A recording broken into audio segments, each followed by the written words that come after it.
বনপাড়া পৌরসভার সামনে এই মামাটা এখানে পাঁপড় বিক্রি করে। আর ওনার পাঁপড় খুবই অসাধারণ চমৎকার। ওনার হাতে যে কি জাদু আছে জানি না, আসলে উনি পাঁপড়টা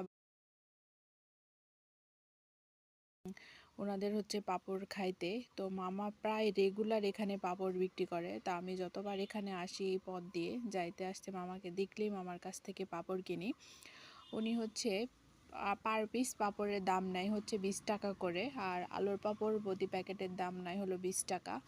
তো আসলে দামের তুলনায় জিনিসগুলো অনেক ভালো পাওয়া যায়, আর দেখেও বোঝা যায় যে উনি অনেক সৎ একজন মানুষ।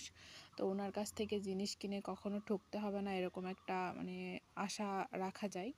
তো সেটা বড় কথা না, 20 টাকার একটা বিষয়, এটা বড় কথা না।